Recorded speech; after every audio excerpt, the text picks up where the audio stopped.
Show, dei o play. A gente vai ter, a minha intenção hoje é bater o início da colonização portuguesa, tá? E o período açucarino.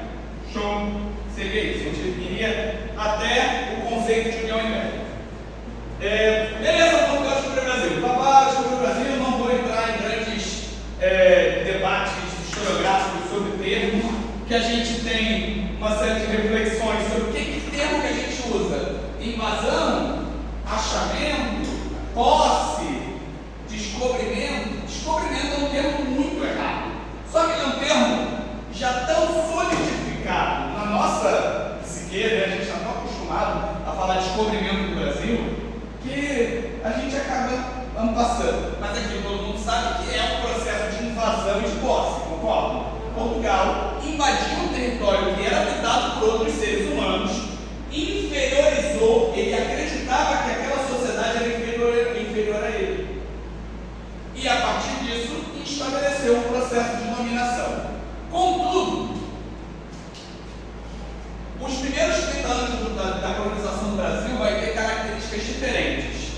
A primeira coisa que eu quero que vocês observem é para esse mapa. Tá? Olhem para a tela, olhem para esse mapa. A gente está vendo aqui a costa do Brasil, certo?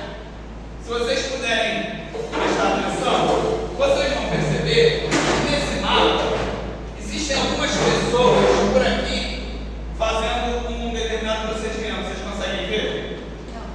Não? Mais ou menos? Vem cá perto, vem cá perto. Uma pessoa pelo menos, para a gente poder trabalhar isso. Ó, o que essas pessoas estão fazendo? Vem cá, olha dali, vem cá. Está com preguiça.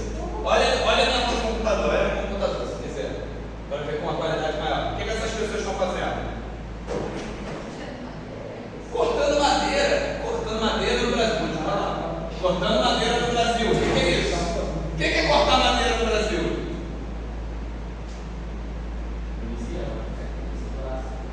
Do Brasil.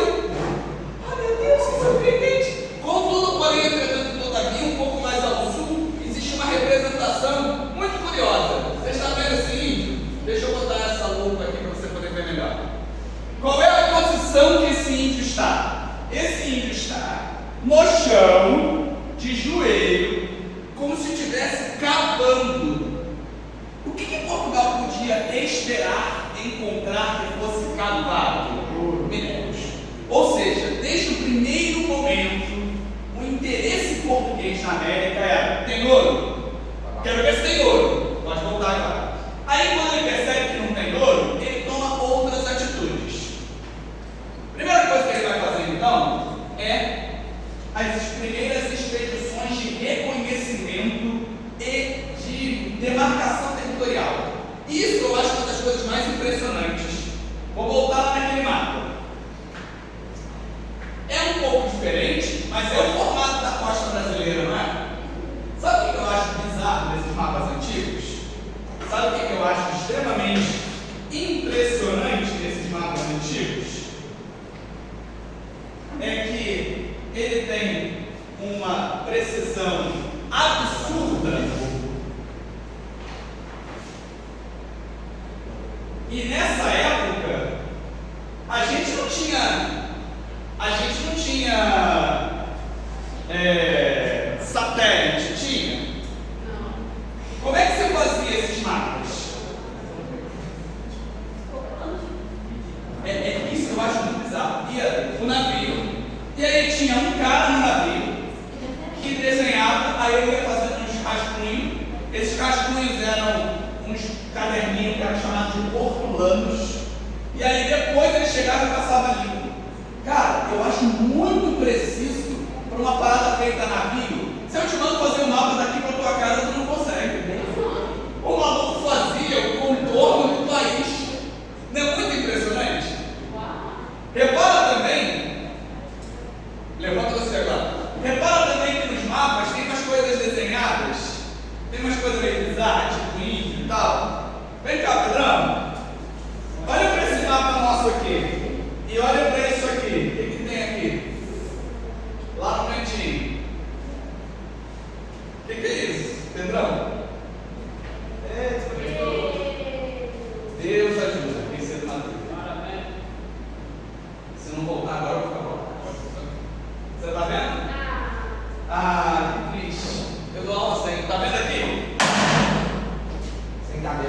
E eu gravei. O que é isso, gente? É um dragão. Tem um dragão desenhado. Os caras imaginavam que acharam isso. São os 2 terceiros. Alguém aqui não devolveu o crachá, que é da autorização do seu uniforme? Todo mundo devolveu? Você que está aí. Obrigado, gente. Você devolveu? Você não ganhou o quê? Ganhou o quê? Vai, essa Não ganha não. Crachá, Você ganhou? crachá. Eles organizaram, então, as primeiras expedições. Primeira pergunta: alguém que quer prestar concurso para algo militar? Por exemplo, a escola dos sargentos das armas faz perguntas muito escrotas, do tipo: quem foi o terceiro comandante de expedição aqui no Brasil? Qual é o terceiro rio navegável mais pesado? Está entendendo? Pergunta de decoreba. Eu vou falar ano passando. Eu, depois de mandar essas apresentações para vocês, quem quiser dar uma lida, porque a gente não vai ter muito tempo, beleza? Então vamos lá. Primeira expedição que havia feito o Brasil foi Gaspar Lemos. Depois a gente teve Gonçalo Coelho. O que é isso? Então dava dinheiro, dava navios e falava: acabou, vai lá, mapeia para mim, dá uma olhada no que tem, vê qual é o rolê. Pegava alguém que tinha feito alguma merda e deixava na terra. Tipo, vocês sabem que isso era. Tipo, você estuprou 2 pessoas, matou 4, e você é deixado no meio da floresta dos índios. Entendeu? Tinha muito esse costume. Tá? É meio bizarro. Só que o interesse português de todo o processo, infelizmente não dei essa aula sobre descobrimento, o interesse português o tempo inteiro era o comércio com as Índias. Fica à vontade, fica à vontade. Vocês não lembram desse rolê de que o Brasil foi descoberto por acaso, não foi por acaso por nenhuma, porém era no caminho para chegar até as Índias, não é? Quando sai daqui, Cabral faz o quê? Volta para casa e fala: mãe, descobriu o Brasil. Não. Ele vai para Calicut, bombardeia o porto e obriga a assinatura do Tratado de Comércio. E Portugal começa a ganhar muito dinheiro comercializando com as Índias. Basicamente é isso. Ele acaba ficando uma pessoa com menos importância, tá?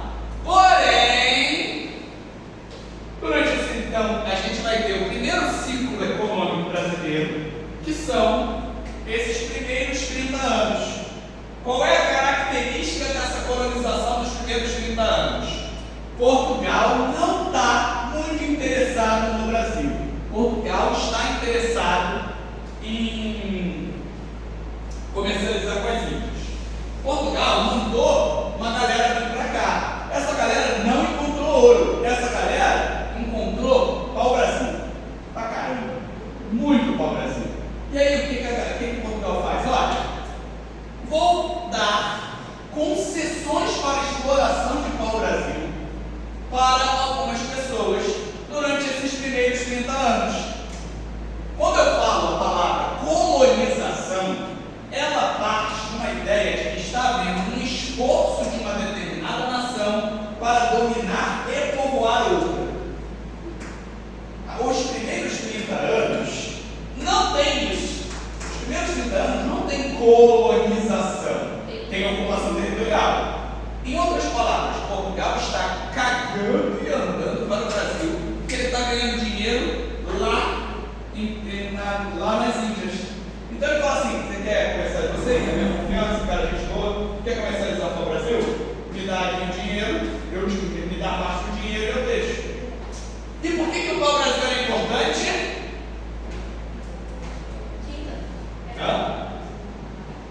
Isso daí vocês ouviram a vida inteira, né?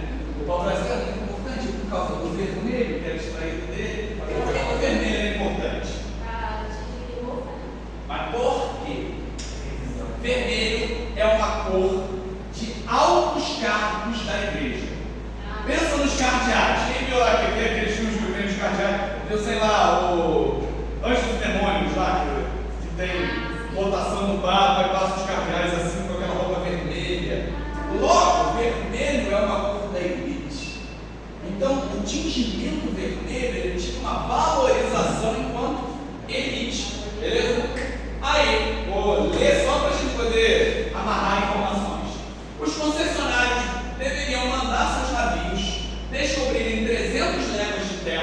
instalar fortalezas nas terras que descobrissem, mantendo-as por 3 anos. Ou seja, eu te dei uma concessão de exploração do pau-brasil, tu tem que fazer esse rolê. Com o teu dinheiro, manda navio, instala uma fortaleza, 3 anos teu, beleza? Os navios ancoravam na costa, algumas dezenas de marinheiros desembarcavam e recrutavam índios para trabalhar no corte e carregamento das histórias. Ou seja, chegava os capatazes assim, ele índio, bota uma madeira para mim. Como é que o índio era convencido? O nome disso é escambo. Escambo. Não, tá lá em cima ainda.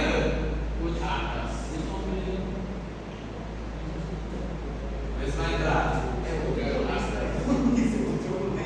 Quem foi?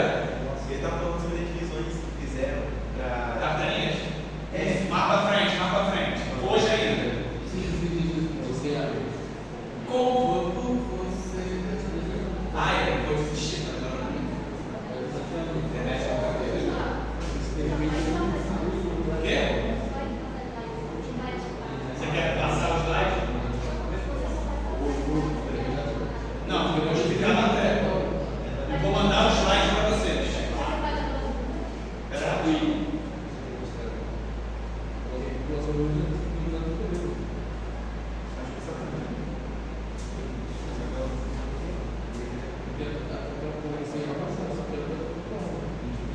Vai, repete. Então, quando eu chegar nas matérias do ano, eu vou conseguir botar uma matéria no quadro e passar um papel para vocês. Como eu estou dando matérias do ano passado, eu não tenho tempo. Eu estou querendo mais que vocês aprendam do que qualquer coisa. Beleza? Alguém aqui gosta de porta dos fundos? Eu adoro. Mas quando eu venho aqui pra cá, lá nesse tudo aqui, eu vejo assim, Que isso? É injusto, porra! Seu estirão, hein? Porra, que eu vocês estão aqui, que eu tô fazendo aqui agora, é o nome? É pedra Cabraltar? Apoiando. Tá, vou te chamar de índio. Tá. Tá bom, índio? Olha só. Vindo de Portugal. Portugal? Puta merda, conhece, sabe? Porra, não ouvi falar não. Ah, porra, é longeão. Pra lá, cara. Ih, muito lá. Muita vaga reta, curva reta. E a gente chegou aqui, deu uma parada aqui, deu uma olhada. Vocês são donos aqui? Então, dono, a gente tem espírito aqui. Ah, que a gente achou isso aqui, porra, lindo, né? É, que lindo. Puta merda, essa água, puta água, É cara. muito lindo, é muito lindo. E a gente pensou, então, eles sermos nós, então, dono aqui. Fica dono? Como assim? Assim, dono não, quer dizer, entregar isso tudo pra gente mesmo. Quer dizer, dar desmatada boa, tirar isso tudo, que pra vocês é gasto, pra gente é nada, a gente tira tudo, joga tudo fora, aí constrói um monte de coisa e se estabelece aqui mesmo. Mas então, queria te dar uma ideia. De repente, querem desmatar essas coisas por esse caos aí, traz a galera, fica cada um de um lado, a gente do outro, porque aqui é grande, cara. Dá pra dividir isso aqui. Não, pra gente não é legal, não. A gente Então, a ideia de vocês, então, que a gente vai embora. Não, imagina que não vocês vão embora. Você tá falando isso aqui? Claro que não, nós vamos brigar. Quando eu digo assim, a gente vai construir, a gente vai desmatar, é com vocês que vão. Vocês é que vão desmatar, vocês que vão então fazer serviço todo que a gente vai escravizar vocês. Mas por que a gente vai aceitar isso aí? Por quê? Ué, porque eu vou te dar coisa, porra. Como é que eu não vou? Olha aqui o que eu tenho pra você. Ei, que é isso? É tecido. Puta merda, offline bonito. Aí dá pra construir aqui, dá pra fazer igual um É meu. bonito até mas assim, se todo esse ano tem fruta pra caralho aqui, então eu tinha que ter goiaba, bananas, porra, eu daí, acho que por um pano, não pode. Você acha que eu vou te dar só isso aqui? Você falou um pano? Ah, sabe o que eu vou te dar também? Porra, Correto. fica na tua. Quem é esse? Quem é esse cara? Ah, igual a mim. Esse é tu, cara. Isso aqui é o espelho, cara. Aqui. Mas é legal. Isso é tu. Isso é legal. Porra. Isso aí, mas deixa eu te Deixa eu falar. falar pra você, ó. Mas eu vou até pedir desculpa pela sinceridade mesmo, porque eu acho que a matemática não bate muito não. Do quê? É praia grande pra caralho aqui, né? Tem a outra aqui, praia, cachoeira, praia pra caralho, cachoeira, fruta, porra. Aí tu me fala, um pano com espelho. Fechou a matemática, né? O problema é que assim, se não for pro bem, vai ter que ser pro mal. Por que mal? A coisa não tem vindo mesmo, de dizimar a população. Ah, mas aí tu me pode. E vai ter algo contigo. Eu tô conversando desde o início contigo, como opa, foi ignorante contigo. Não, não tem nada a ver. Então, é o deputado que vai te matar. Vai escravizar os caras.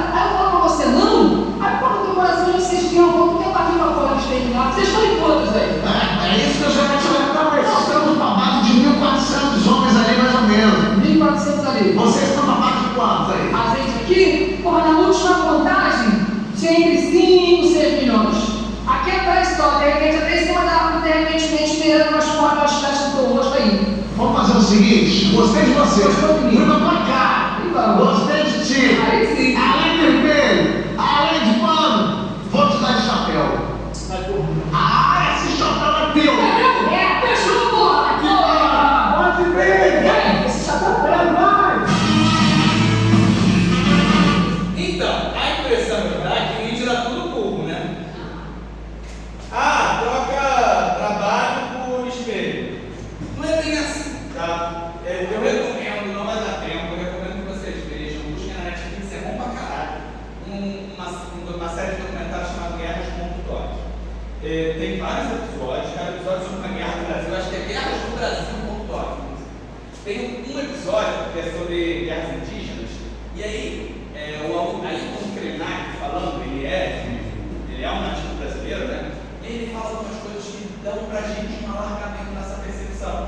Porque não é que o indígena era otário. O indígena tinha uma noção diferente sobre posse, sobre propriedade, sobre vivência, sobre tempo. E a chegada do homem branco não é vista como um invasor inicialmente. É vista como um processo de mais um elemento para viver nessa cosmovisão. Beleza? Enfim, se usou esse campo como da continuidade, aqui temos um pau-brasil. Você já tinha visto o pau-brasil? Ele sangra de verdade, ele é vermelho de verdade. Aqui, lá no Brasil tem alguns. Né? A partir de 1530, algumas coisas começam a acontecer. A partir de 1530, novos países começam a chegar até o Oriente e concorrer com o comércio que os portugueses estavam fazendo com as Índias, principalmente a Grã-Bretanha, a Holanda, a França. E aí, Portugal pensa: caralhos, acho que eu preciso fazer alguma coisa para ganhar dinheiro, tá? Então eu tenho que pegar aquele meu território e começar a ganhar dinheiro naquele lugar. Ou seja, é a partir de 1530, 30 anos depois, que Portugal começa a sistematizar um processo colonial. Todo mundo está acompanhando? Só que Portugal, pão dura, não queria gastar dinheiro. Portugal queria fazer algo e não queria gastar dinheiro. Nessa época também estava havendo invasões de outros povos no Brasil, no que viria a ser o Brasil. Franceses, principalmente, fundando colônias, como por exemplo a França Antártica, que viria a ser o Rio de Janeiro. Né? E aí, ele começa a fazer expedições para lutar contra esses grupos. Aqui a gente tem Martim Afonso de Souza, que é um fidalgo contratado para vir até aqui fazer reconhecimento. São novas ondas de expedição. É ele que vai fundar São Paulo. Tá? Nessa percepção onde ele queria colonizar sem ganhar dinheiro, sem gastar dinheiro, o que Portugal pensa? Vou dar um território para um fidalgo, para alguém de minha confiança, geralmente de uma casta inferior da nobreza. Não é o alto nobre, é aquele nobre que está mais abaixo, que precisa de uma grana. Eu dou um território para ele monta o processo de colonização, eu não gasto dinheiro e eu fico com parte dessa lucratividade. Beleza? É nessa percepção que Portugal faz essa idiotice, que é rapar o Brasil e cortar ele no meio. Certo? São as capitanias hereditárias. O Tratado de Tordesilhas é o que limita o que era considerado o Brasil na época. Tá? Daqui a pouco a gente fala mais disso. E aí a gente tem lá as faixas pelos seus proprietários. Aqui no Espírito Santo, quem é que ganha esse território? Vasco Fernandes Coutinho. Beleza. O que o dono da capitania hereditária fazia? Vamos lá. Cada donatário, que era o dono de uma capitania hereditária, recebia 2 documentos: a carta de doação, que lhe conferia os direitos de posse daquela região, e a carta foral, estipulando seus direitos e deveres na capitania. Quais eram os direitos dele? Explorar os recursos naturais e minerais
o seu número populacional por ser uma ilha que era mais fácil de resguardar. Aqui fica sendo a Vila Velha. É exatamente esse processo de manutenção do território. Parece um bom negócio, não parece? É, só que não era não. Não era nem um pouco um bom negócio. Por quê? Porque era caro fazer esse processo. Porque era muito território. Porque o processo que eu vou explicar daqui a pouco para vocês sobre açúcar gasta muito dinheiro. Muito dinheiro. E aí, todas as capitanias praticamente foram uma falência. Só 2 capitanias conseguiram realmente sucesso: São Vicente e Pernambuco. São Vicente, você não esqueceu o que é o que vai dar origem a São Paulo. São Vicente é a parte costeira, é perto de Santos, de São Paulo. Por que São Vicente vai conseguir se manter? Escravidão indígena. São Vicente se baseia desde o princípio em escravidão indígena. Escravo, destacar. Daqui a pouco eu explico o quanto. Então, o pequeno comerciante não tinha condição de ter um escravo. O que ele fazia então? Comprava indígena. E todo aquele rolê que vocês ouvem de que o índio se rebelava contra a escravidão, não vou te dizer que não existia, mas não era impeditivo para que continuasse sendo escravizado. Foi muito menos do que a mão de obra negra? Foi, mas foi usado durante todo o processo colonial. Quando Portugal percebe que isso não está dando certo, ainda antes de acabar com as capitanias hereditárias, ele estabelece um novo formato de exploração, mais centralizado, com Portugal tomando parte do processo. Antes era só as capitanias. A partir de agora, Portugal vai estar lá metendo o dedo. Ela cria em 1548. Então, ó, até 1530 tudo liberado. 1530 começa as capitanias hereditárias. Em 1548 você vai ter o governo geral. O governo geral é uma estrutura administrativa da colônia. Ele vai ter um governador, que vai ser aquele que vai governar aquela colônia, e ele vai ter uma série de cargos. Vamos lá. Ouvidor-mor. Quando eu falo ouvidor, o que esse cara faz? Ouve sua queixa e toma uma decisão. Ele cuida da justiça, entendeu? Reparou por que é ouvidor? Porque o trabalho dele é ouvir. Pensa sempre assim, eu estou tentando dar um macetinho para lembrar. Provedor-mor. Alguém já ouviu aquela frase de igreja assim, tipo, Deus proverá? Não tem isso? Prover é ter o básico, ter o mínimo. Provedor-mor, cuidador de finanças, cobrança de imposto, todo o processo de dinheiro. E o capitão-mor? Ele cuida da segurança. Fechou? Governador, ouvidor, provedor, capitão-mor. Beleza? Primeiro governador do Brasil, Tomé de Souza. Segundo governador do Brasil, Mendes Sá. Estácio de Sá vem junto com ele para o Rio de Janeiro. Né? Observações: apesar da instituição do governo geral e dos rumos da colonização, a capitania hereditária só deixou de ser praticada em 1821. Vamos agora explicar o que é Seis Marias. Isso cai em prova. Tá? Isso é uma dúvida? Você tem o dedo aqui?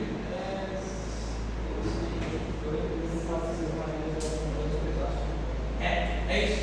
Sei, mas pensa assim. Todo o território do Brasil, a gente vai estar falando agora de juridiquês, tá?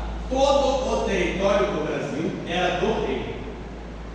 O rei concedia ao donatário o direito de doar, não é compra e venda, territórios. Ou seja, você vai ser um fazendeiro aqui no Brasil. Você vai receber da coroa, em troca de uma série de obrigações, um determinado pedaço de terra. O que é Seis Marias? A gente não está mais no fundamental, onde a gente às vezes usa palavras mais abrandadas, certo? É um recurso jurídico de doação de terra. É igual hoje que eu não tenho, quando eu tenho uma propriedade, eu não tenho um documento dizendo que aquilo é meu, certo? Um certificado de moradia, só que a Seis Marias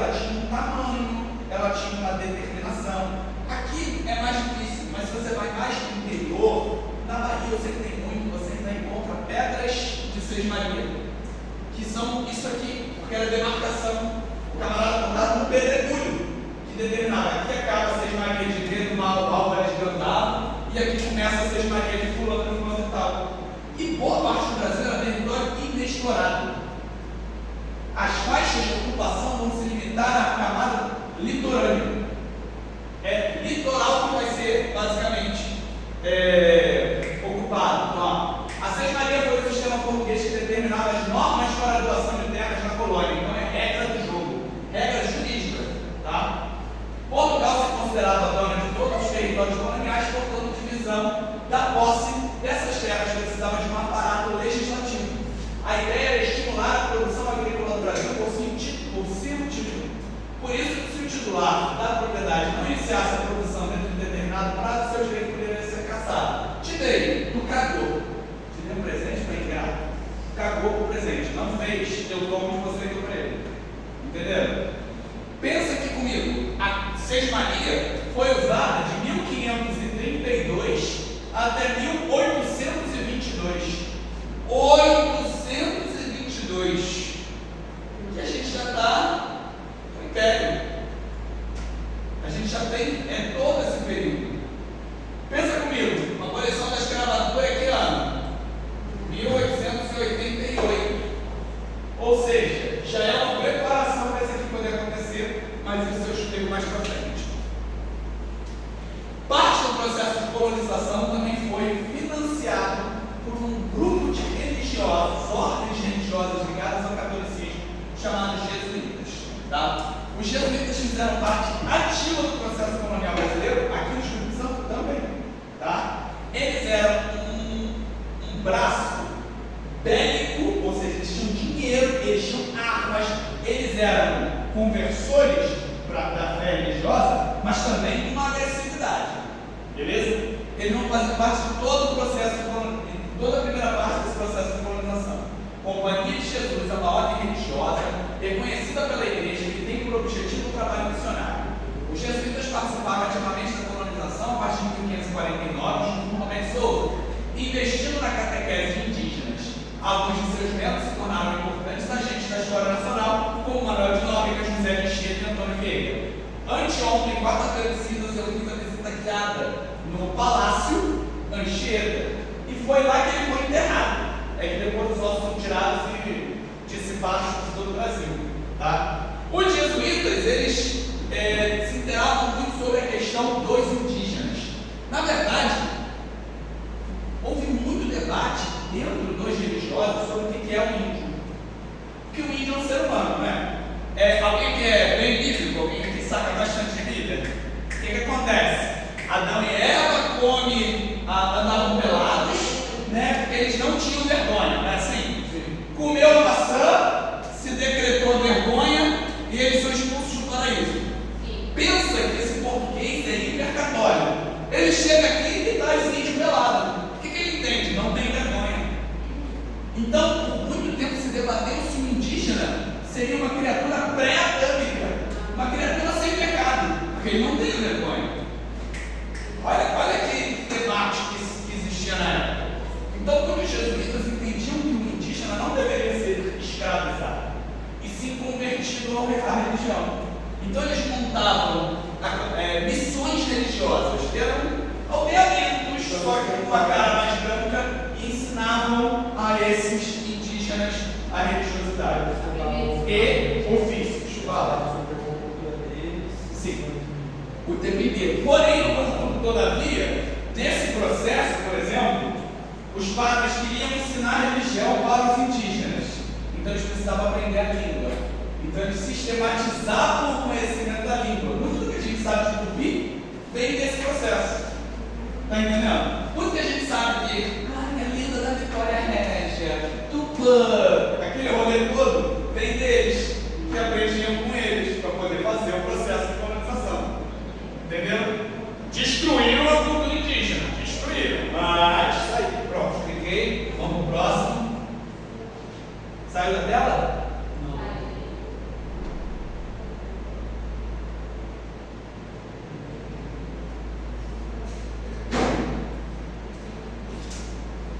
Brasil açucareiro.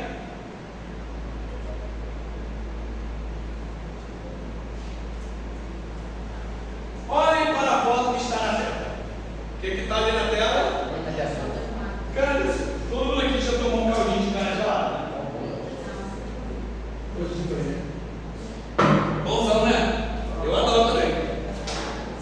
Pensa numa cana aí, Pedrão. Não é isso, uma cana, mais ou menos? Pensa que eu tive pouco tempo para desenhar, beleza? Como é que você transforma uma cana em açúcar? Naquele pozinho branco, límpido, claro. É meio bizarro, né? E pensa que a gente está aqui em 1500 e pouquinho, em 1600, transformando cana de açúcar em açúcar. Vamos ver como é que é feito esse processo? É essa aula de hoje. Porém, antes, química. A gente já perguntou? Então, vamos lá. Açúcar é o quê? Açúcar é química. A gente não tem negócio de os açúcares das frutas, eu não sei o que, a sacarose. A definição: o açúcar é um termo genérico para carboidratos cristalizados comestíveis, principalmente sacarose, lactose e frutose, cuja principal característica é o sabor adocicado. O açúcar comum, consumido geralmente em grãos ou torrões, é a sacarose e pode ser extraído de plantas como a cana-de-açúcar, mas também pode ser extraído de beterraba. Tem açúcar de beterraba, tem açúcar de outras coisas, mas isso pouco importa pra gente, o que a gente quer falar é de cana mesmo, de açúcar, não é cachaça não, pelo amor de Deus, tá, gente? Para com isso, não, aí que delícia.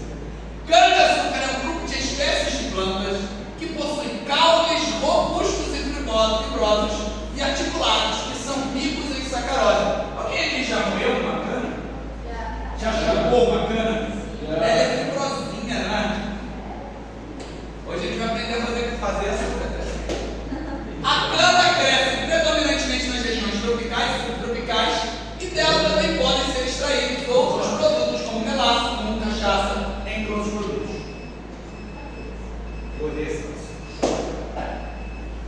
Vocês aprenderam que a ideia do mercantilismo é que os países mantivessem as suas balanças comerciais favoráveis. Vocês lembram? Lembra disso? Ou seja, você tem uma balança aqui, tá? Pensa comigo. Que é aquela balancinha. Eu quero lucratividade. Quem que me dá lucratividade? Vender ou comprar? Então, o que me dá mais lucratividade? Exportar ou importar? Exportar. E o que me dá mais lucratividade ainda? Se eu estou exportando um produto após ele ter sido beneficiado. Ou seja, se eu compro tecido, eu compro cru teu, transformo em tecido, transformo em blusa e vendo, não estou dando dinheiro em cima disso. Ou seja, parte do processo fabril era estimulado. Segunda coisa, Portugal tinha uma grande quantidade de burgueses que fizeram parte do processo de colonização. Esses burgueses queriam rendimentos. Tinha uma classe bancária que queria dinheiro. Tinha uma classe de fazendeiros que queria ter dinheiro. Portugal está querendo dinheiro para ela e para essas pessoas que financiavam o processo de colonização. Sendo assim, a escolha de um produto para exportação favoreceria o processo todo, porque você articularia tanto os burgueses e banqueiros que financiariam esse processo, quanto os fazendeiros e sua pequena burguesia, sua pequena nobreza que ganhariam esses territórios, esses pedaços. Entenderam? Então o açúcar, que era perfeito para o território colonial que o Brasil ficava, era ideal para a nossa colonização. Os portugueses já haviam conseguido uma experiência de cultivo de cana-de-açúcar na Ilha da Madeira. Quem gosta de futebol aqui? Quem nasceu na Ilha da Madeira? Chama lá. Português da Ilha da Madeira, uma ilha assim perto de Portugal. Tá? Então eles escolhem a cana porque a Europa queria consumir cana, açúcar na verdade, né? Só que não tem plantação de cana. Qual é o nome que se dá quando você tem plantação de cana?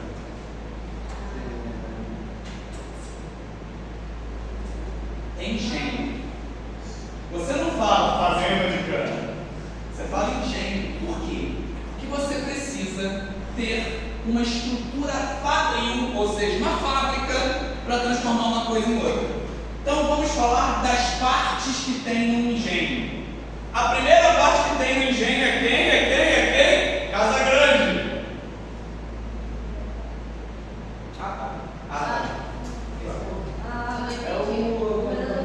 É o governador Casa Grande, entendeu? O que é a Casa Grande? Era aquele. Desculpa, gente. Era aquele grande casarão onde morava o dono daquele território, que era chamado de Senhor do Engenho.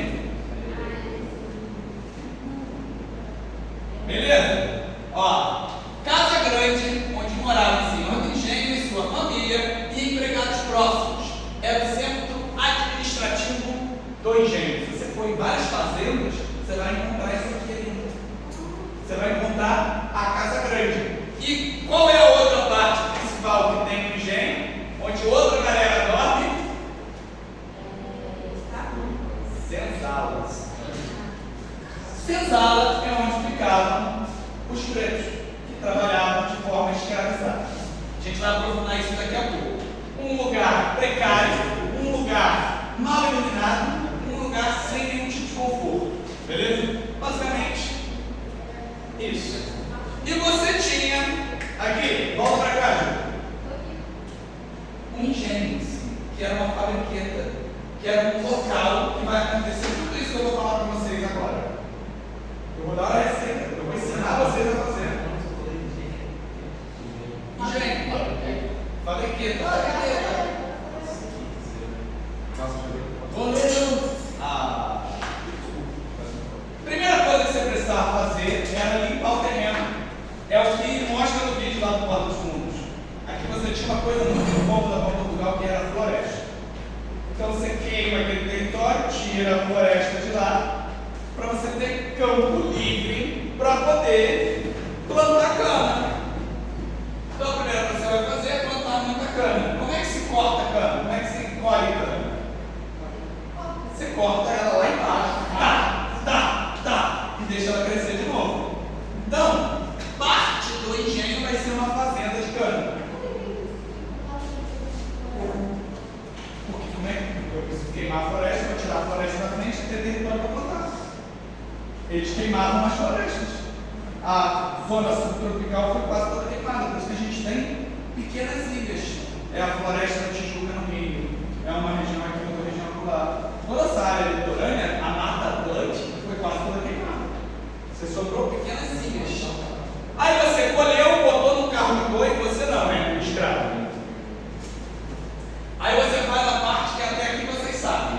Você moe a cana. Hoje, como é que o cara moe a cana? Um moedorzinho ligado elétrico, né? Ali na feira. Né? Naquela época, podia ser com tração animal, ou seja, um boi ou tração escrava. Não era você, não era o branco que fazia. Aqui, tá vendo aqui, ó? Essa pintura é um pouco mais à frente, mas são homens negros triturando a cana. Tá? Aí você pega aquele caldo de cana, coloca num tacho de cobre e cozinha ele. Alguém aqui já fez caldo de açúcar? É o contrário da calda de açúcar. A calda de açúcar você está pegando açúcar e transformando em líquido. Ali você vai transformar líquido em açúcar. Beleza? Essa parte é divertida, tá? Feito o reconhecimento do caldo, então ele estava lá, recolheu, o produto era levado até a casa das caldeiras, já estou em outra parte. Repara como é complexo. Não é catei a laranja, botei numa caixa e vendi. Eu já estou numa outra parte da fábrica, numas caldeiras, onde ele precisava lá. Ele sofreu um longo processo de cozimento em fogo baixo, realizado em grandes tachos de cobre, até ele atingir um ponto chamado mel de engenho, que depois vai ser cristalizado. É daqui que a gente tira o líquido gostosíssimo, transparente, que vocês certamente nunca beberam com a cachaça. É daqui que a gente tira o melado, a rapadura, é daqui que a gente tira todos esses subprodutos.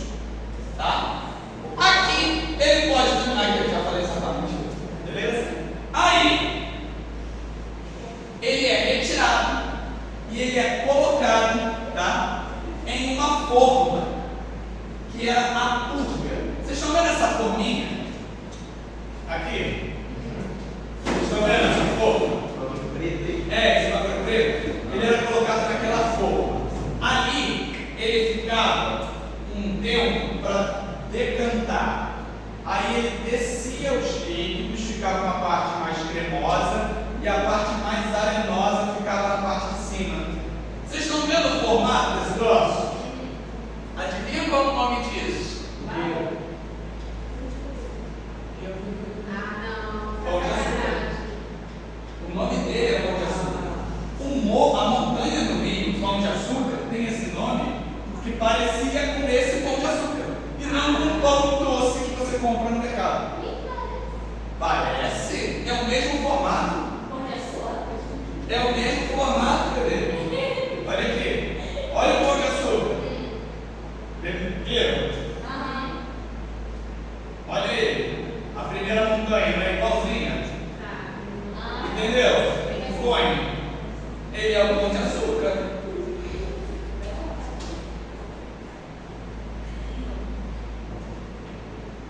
Ali, ele ficava 15 dias mais ou menos.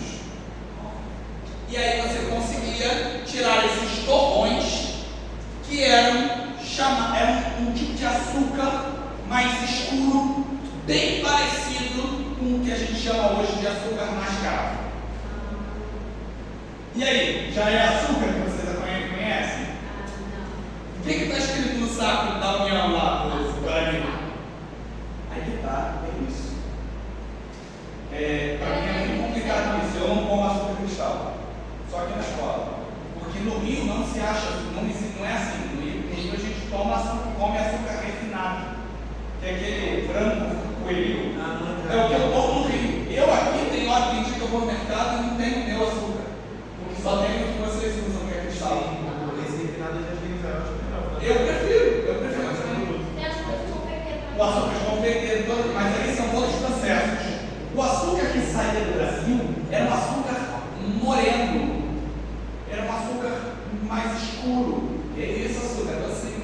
Aí ele era colocado em umas caixinhas e enviado para a Holanda, porque era na Holanda que ele era refinado.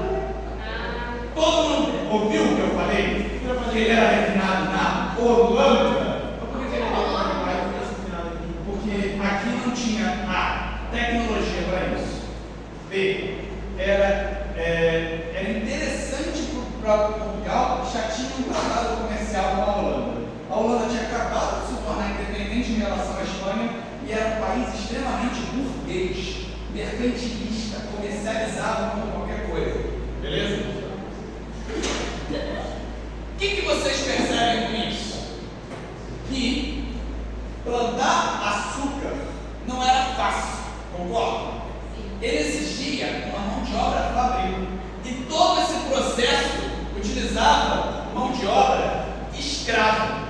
Ou seja, o açúcar era interessante para Portugal porque ele movimentava uma série de sistemas econômicos. O próprio engenho tinha sua lucratividade. B, mão de obra escrava. Sabe qual era o segundo produto mais lucrativo para o Brasil durante todo o processo de colonização? Negros. Assim, Portugal ganhava muito dinheiro com açúcar e, em segundo lugar, com a mão de obra de cativos, com a compra e venda de pessoas.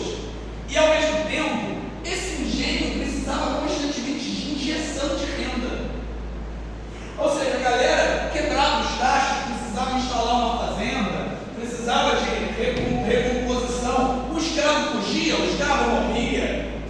Todo esse processo precisa o tempo inteiro de dinheiro. Ou seja, eu estou mantendo os meus banqueiros e burgueses felizes e contentes, eu estou mantendo os comerciantes de escravos felizes e contentes e os fazendeiros.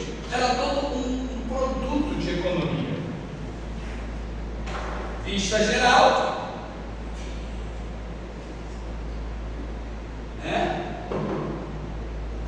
Aí a minha pergunta para vocês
custa, em média, o preço de um carro popular hoje? Cada escravo era um centinho. Tá, mas aqui, pensa comigo. Quantos centinhos você tem? Imagina que uma fazenda dessa precisava de 300 celtas. Eu estou mostrando para vocês que o processo era caro. Para além de um absurdo e de todas as questões humanitárias, o processo em si era dispendioso. Tá? Eu tenho aulas específicas para tratar de como era o processo de traslado do escravo para cá. Tá? Ô, Gustavo, você falou que a gente estava caminhando das escravas mais velhas de preso e também mais escravo, né? Isso principalmente, isso vai acontecer com mais constância durante o período final da escravidão, quando você não tem mais escravo vindo, quando você proíbe o tráfico. Então a venda interna continua. Então a galera fazia essas sacanagens. A Guerra do Paraguai tinha muito disso. Mas fala. Os escravos portugueses, né? As escravas, ela era vendida por uma barata, assim. Não, uma escrava mulher, mais uma escrava. Uma escrava mulher paria outro escravo. Vamos lá. Gente, para com o celular um instante, se concentra, gente. Eu estou dando aula, não é porque eu gosto só, não, eu gosto assim. Mas é porque é preciso, tá? Você eu sei, tá? Gente, o processo de escravidão, ele era agressivo, ele era bizarro e ele era lucrativo, tá? Já existia escravidão na África. Os africanos, mesmo antes da inserção do homem branco, já tinham processos de escravidão. Só que essa escravidão ela era diferente. Tá? Existia o que é chamado de escravidão por dívida ou escravidão por jogo, por guerra. Ou seja, na África, principalmente isso, era uma escravidão mais próxima dos países da antiguidade. Países islâmicos faziam muito o processo de escravidão. Existiam, mas essa escravidão, aqui gente, fica comigo um instante, essa escravidão não é o processo que a gente vai falar a partir de agora. Esse escravo, ele não ficava amarrado num corpo tomando chicote. Esse escravo é assim, minha aldeia lutou com a outra aldeia, vencemos, pegamos aquele escravo e aí ele é colocado para fazer determinadas funções na minha tribo. Só que ele entende parte que é parte desse processo. Ele não é necessariamente excluído socialmente. Quando Portugal e outros países europeus chegam na África com uma ideia mercantil de impor lucratividade, ela começa a ver o que eu posso ganhar dinheiro aqui. Chifre, dente, presa de elefante. Maneiro, vou comprar isso pra cacete. E aí se faz um monte de, é o que é chamado de marfim, né? Você faz um monte de dominó de marfim, um monte de tecla de piano de marfim, pente de marfim. Tá matando a porra do elefante pra isso. Que o bicho não vive sem aquilo. Se mata o bicho, nem come a carne, arranca a presa. Estão entendendo esse processo? Portugal olha e fala assim, quer dizer então que vocês têm pessoas que são cativas? Vamos escravizar. Me vende ele aí. E aí passa-se a ter uma ideia de dinheiro, de lucratividade, que não existia anteriormente. Não é só Portugal. E aí a gente precisa falar disso. Existia fundamentação religiosa para o processo de escravidão.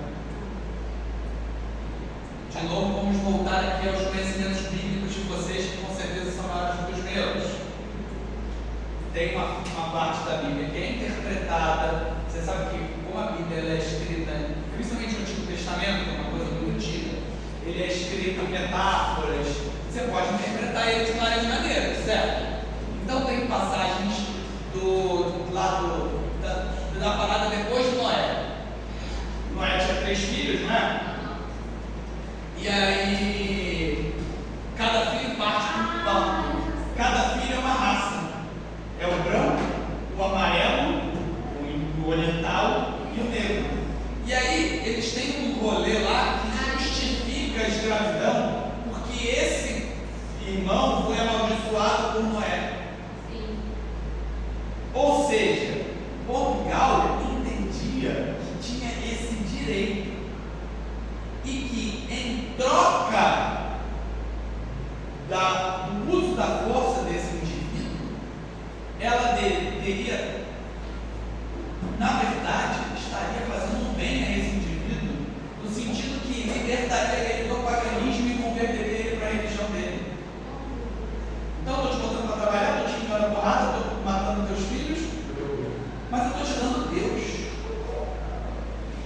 E eu acho que se você está sendo obrigado a tudo isso, é muito difícil converter a religião dessa pessoa, certo? Que está permitindo que isso aconteça. Mas esse processo acontecia. O homem negro, em nenhum momento, aceitou o processo de escravidão. Que parece que houve uma aceitação. Não, o tempo inteiro a escravidão, os anos de escravidão, foram processos agressivos, tanto por força, quanto por força mental, quanto por uma série de coisas. Então existiam lutas de resistência. Por exemplo, mulheres que se jogavam dos navios, se matavam para não continuar vivas. Aborto como uma forma de resistência. Você é escravo, seu filho vai ser escravo. Então o que você faz? Você aborta. Vocês sabem, por exemplo, que durante o processo da escravidão, todo esse processo, houveram inúmeras relações sexuais entre homens e mulheres nesse processo. E eu posso falar categoricamente para vocês: toda relação entre branco e negra no processo de escravidão é estupro. No sentido que o Senhor, mesmo quando ele não é violento, ele tem uma preponderância sobre aquela pessoa. Ele é dono dela. Ao mesmo tempo, para aquela mulher que trabalhar na roça, apanhar, e de repente está ali aturando aquela coisa e vivendo, está entendendo? E ao mesmo tempo você vai ter fazendeiros com um processo de violência menor, um pouco mais inteligente talvez. Eu vejo um negro na minha senzala se aproximando, eu pego, tiro eles da senzala, boto eles numa outra situação, dou uma casa para eles, dou um carro diferente para eles. Quando começar a ter disputa, combinação para fugir, ele vai me denunciar, ele está numa posição diferente. Ou seja, o processo de escravidão é hipercomplexo e ele tem detalhes causais, mas na maioria das vezes na maioria absoluta das vezes são processos de violência. E aí, esse negro, ele não vai se revelar no processo quando há uma exemplificação, por exemplo. Por que é tanta agressividade? Pensa, no meu Celtinha, quando o meu Celtinha não pega, eu dou porrada no meu Celtinha? Não. Eu trato ele com carinho, por favor, Celtinha. Só que na ideia pensa que o escravo é caro. Eu quero meu escravo com os dedos quebrados, mas eu quebro o dedo dele para que outros 30 não fujam. Entenderam essa lógica agressiva e maligna e pútrida desse homem branco durante esse processo? E aí os outros caras ficavam meio caralho, mas o tempo inteiro houveram fugas, o tempo inteiro houveram formações de quilombo, o tempo inteiro houveram tentativas de resistência, nem que seja resistência cultural, da prática da capoeira, da manutenção da religiosidade. Você é obrigado a adorar outro Deus, mas você mistura para poder continuar adorando. Então você tem uma divindade na sua terra que é guerreira, que é de luta. Olha para a imagem, para uma pintura, e vê um cara sentado no cavalo,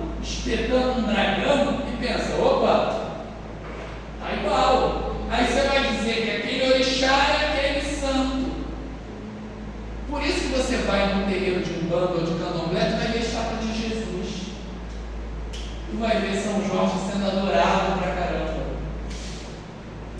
Então são formas de resistência de uma sociedade hiperagressiva e hiperestruturada. E a gente chama isso de sociedade açucareira. Parece que é uma coisa doce, né? Mas é muito sangue, né? Doce não. Vamos lá. Como consequência da monocultura do açúcar, a sociedade que se desenvolve no Brasil obedece uma estratificação rígida, estratificação e divisão social, geralmente denominada sociedade açucareira. A posição social mais privilegiada era disputada por grandes proprietários, geralmente chamados de senhores de engenho. Eram brancos de descendência portuguesa, gozando de influência política e econômica. Suas mulheres, apesar de conviverem em uma sociedade extremamente patriarcal, possuíam também privilégios. Então a mulher branca estava submissa ao homem branco, mas ainda assim ela estava num contexto de superioridade sobre uma série de outros indivíduos. Beleza? Em uma camada intermediária existiam os trabalhadores livres. O que eu preciso falar para vocês? Toda aquela estrutura de açúcar era feita por escravo, na maioria das vezes, mas existia trabalho técnico que muitas vezes precisava de um homem branco livre. Porque vamos lá, o escravo carrega, o escravo leva daqui, leva dali, o escravo moe, mas quem é que dá o ponto no açúcar? De novo, você que já deu, não é fácil dar ponto em açúcar. Então esse funcionário muitas vezes era um trabalhador livre. Outra coisa, alguém consegue viver só de açúcar? Eu vou fazer essa pergunta de novo daqui a pouco. Então você precisa de outras estruturas nesse processo. Você precisa de comerciantes, você precisa de gente para poder plantar arroz, feijão e todo esse outro processo. Você vai ter um grande contingente de pessoas escravizadas. Os negros e os indígenas, que nessa época eram chamados de negros da terra. Tá?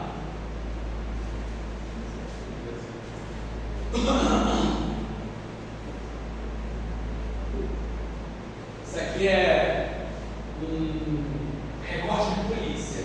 É um pouco mais à frente, mas é só para a gente ver como funciona esse processo. Crioulo fugido. Anda fugido desde o dia 18 de outubro de 1834, o escravo crioulo de nome Fortunato, de 20 e tantos anos, que ninguém sabia a idade de ninguém, né? De 20 e tantos anos de idade, com falta de dentes na frente, com pouca ou nenhuma barba, baixo, reforçado e picado de bexigas, que teve há poucos anos. Marquinha na cara, esquisita, beleza? É muito pachola, mal encarado, bola apressado e com a boca cheia, olhando para o chão. Costuma às vezes andar calçado, intitulando-se Forro e dizendo chamar-se Fortunato Lopes da Silva. Sabe cozinhar, trabalhar de encadernador e entende de plantações da roça, de onde é natural. Quem o primeiro entregar a prisão e avisar na corte ao senhor Eduardo Lamerte, Rua da Quitanda, número 77, receberá 50 mil réis de gratificação. Isso é para a gente entender como era uma ideia de posse de pessoas. Mas voltamos. Ninguém pode viver só de açúcar. E se viver só de açúcar vai ficar igual o nosso amigo ali.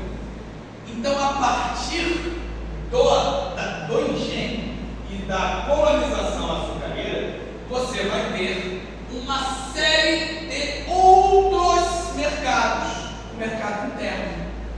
Vamos lá. Embora houvesse predomínio de estilo e grande propriedade durante toda a colônia, existiam pequenas propriedades produzindo alimentos focados no mercado interno por uma estrutura consequente da mesma.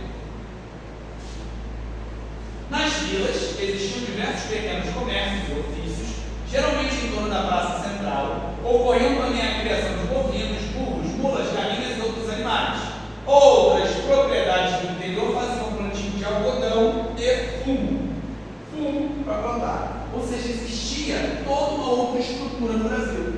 que muitas vezes não vai ter dinheiro para comprar os escravos negros, vai usar a escravidão indígena e vai justificar o bandeirantismo, tá? Que é a matéria que eu tinha que estar dando para vocês, mas ainda não posso. Aí, a gente precisa ir para Portugal, falar um pouquinho sobre União Ibérica. Vocês sabem o que a palavra Ibérica significa? Vocês sabem o que a palavra península significa?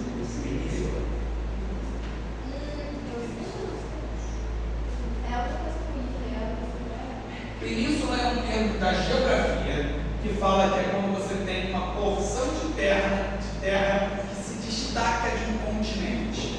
Então, por exemplo, você tem um continente e aí de repente você tem um pedaço assim. Isso é uma península, entenderam? A Dinamarca é uma península. Vários países são penínsulas, beleza? E Portugal e Espanha formam uma península que se destaca como se fosse um rostinho da Europa.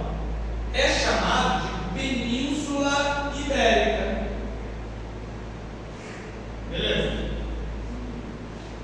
Vou resgatar com vocês. Portugal e Espanha têm uma origem junta em seus países. Tanto que o português e o espanhol têm várias semelhanças, certo? O rei de Portugal morre sem deixar descendente. Na verdade, ele morre assim, um tio velho, e esse tio velho também morre, tá? Esse rei que morre, ele morre durante uma batalha. Não é? Isso aí. Ele morre em 1580 durante uma batalha no norte da África, no Marrocos, que é a batalha de Alsáce-Quibir. Esse cara era hiperpopular. Ele era chamado de Dom Sebastião. Só que ele não morre assim, de maneira que ele é visto, tem corpo. Ele desaparece na batalha. Estão entendendo? Tomou um tiro, tinha tiro, cara, sabe? Ele toma um tiro, ele morre de alguma maneira, ele desaparece na batalha. E Portugal começa a passar por uma série de problemas nesse período. Por quê? Porque os portugueses, os reis, não se casavam entre si. Então era comum que quando você não tinha reis, você não tinha um rei, que outro rei reclamava a posse sobre aquele território. Estão entendendo? Não tenho mais rei aí, mas eu sou sobrinho dele, eu assumo. Entenderam? É isso que a gente vai falar. Na época, Portugal era regido pelo popular Dom Sebastião, em 1580. O monarca desapareceu em 1580 durante um combate na África, levando uma grave crise sucessória na metrópole. O sucessor era tio do rei, o cardeal Henrique de Portugal, que tinha 70 anos na época. A crise de sucessão resulta na reivindicação de Filipe II, rei da Espanha. A corte portuguesa acaba tendo que aceitar, e agora o rei de Portugal e o rei da Espanha são o mesmo rei. A gente tem o que a gente chama de União Ibérica. Vai ficar algum tempo sendo um rei só. Mas qual é a consequência disso? Repete para mim o que era o Tratado de Tordesilhas. Entre quem? Nos Estados Unidos? Não, Tratado de Tordesilhas. Ele falou, repete para ela ouvir. Mas espanhóis e portugueses agora têm o mesmo rei.